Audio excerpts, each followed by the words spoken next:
Nah ini kita mulai. Nanti mungkin untuk detailnya, pembangunan dan lain-lainnya nanti dari narasumber kedua Bapak Saat.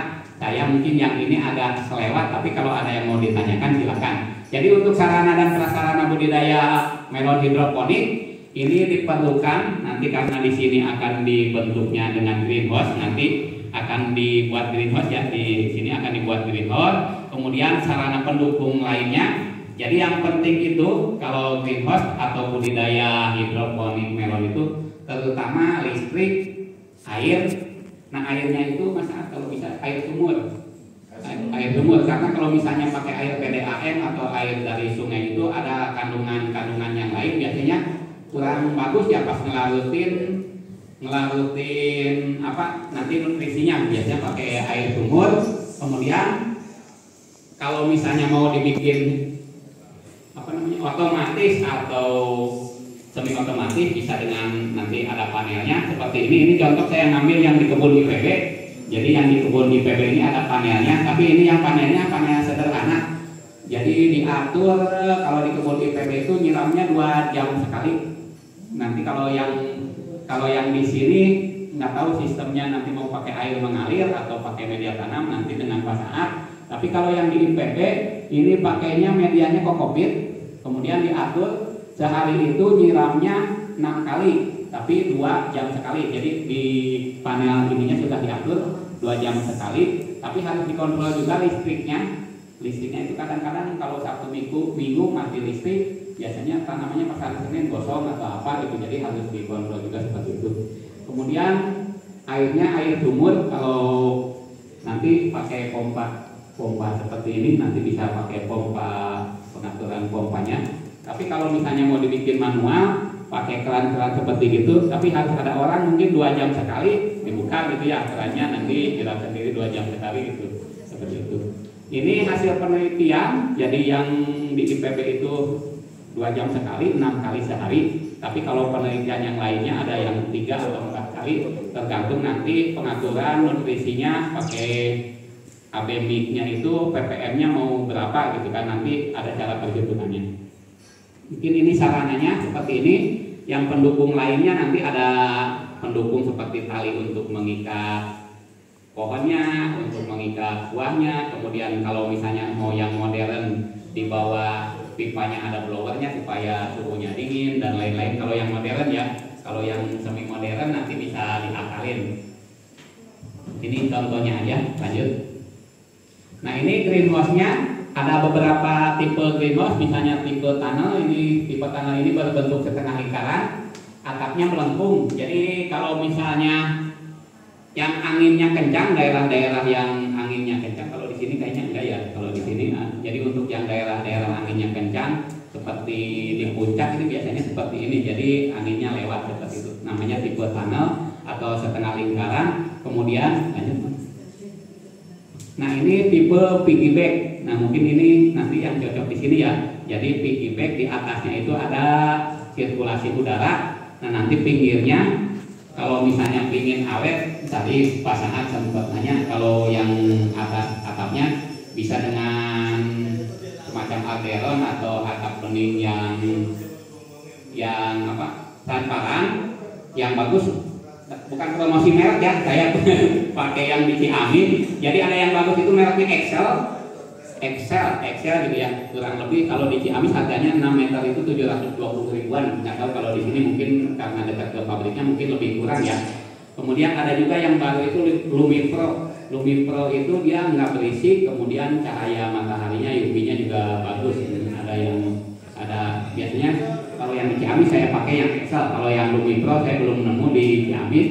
Kemudian pinggir-pinggirnya nanti kalau misalnya Mas pas saat mau pakai insect net atau apa bisa menggunakan yang bahannya awet. Namanya bukan net ya, monofilamen.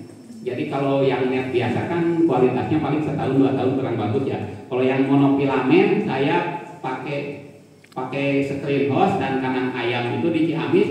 Kandang ayam saya dari 2014 sampai sekarang masih awet pakai yang monofilamen tersebut. Tapi harganya emang 3 kali lipat dari yang screen net biasa, tapi awet. Kemudian lanjut.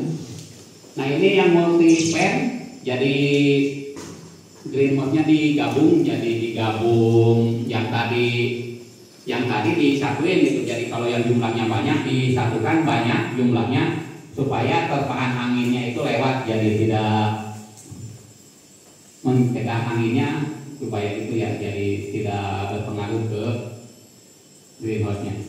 Lanjut.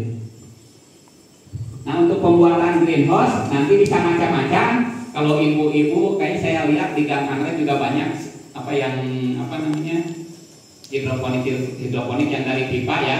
Nanti kalau misalnya yang di sini kan mungkin dari dana desa atau apa gitu ya. Tapi kalau ibu-ibu mau bikin di rumah, materialnya ini bisa dari bambu, bisa dari kayu atau besi. Nanti disesuaikan aja dengan kemampuan. Punya pohon bambu ya udah bikinnya dari bambu, punya kayu ya dari kayu. Kalau misalnya punya uang lebih bisa dari besi. Atapnya tadi kalau yang murah dengan plastik UV. Nah plastik UV juga yang sekarang kualitasnya agak kurang bagus ya. Kalau zaman dulu yang agak kebiru-biruan kan bagus ya awetnya. Nah yang agak bagusan itu yang dari Turki, merek Patan itu agak tahan lama ya kalau mau bikinnya dari. Kalau yang merek-merek yang lainnya kadang-kadang 5 bulan 6 bulan udah pecah gitu ya kalau yang Patan agak bagusan. Kemudian bisa juga dari kaca atau dari tadi atap bening aderon. Kemudian alasnya kalau di sini kayaknya pakai tembok, udah ada temboknya.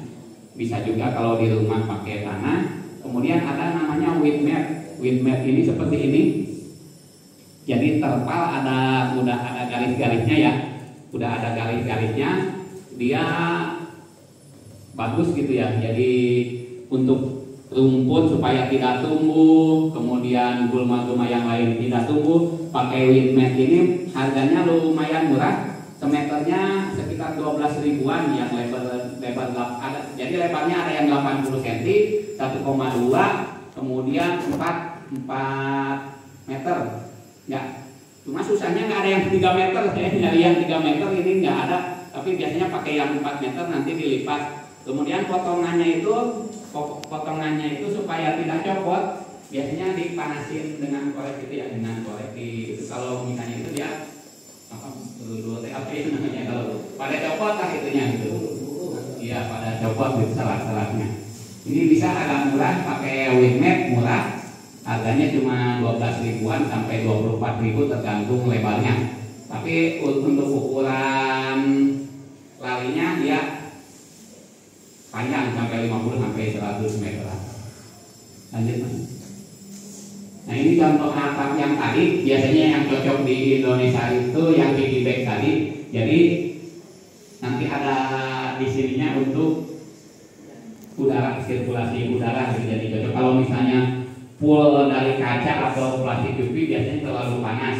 Tapi kalau misalnya nanti mau masangnya dari plastik UV, pemasangannya itu harus pas panas ya, pas panas mataharinya full. Jadi supaya nariknya kencang. Kemudian kalau dari pabrik kan sudah ada lipatannya ya. Lipatan plastik UV itu kan misalnya lebar 3 meter, ya ada lipatan plastiknya gitu. Diusahakan yang lipatannya itu di bawah, karena dari pabrik itu yang bagian lipatan itu untuk bagian bawah, tapi yang atasnya jadi lebih tahan lama. Kadang-kadang kalau kebalik yang lipatannya itu di atas itu cepat rusak. Jadi sebenarnya dari pabrik udah ditandai untuk yang lipatannya itu di sebelah bawah. Nanti yang sebelah atasnya yang bukan lipatannya itu. Lanjut. Nah sampai greenhouse silakan ada yang ditanyakan dulu sebelum ya Bu, enggak.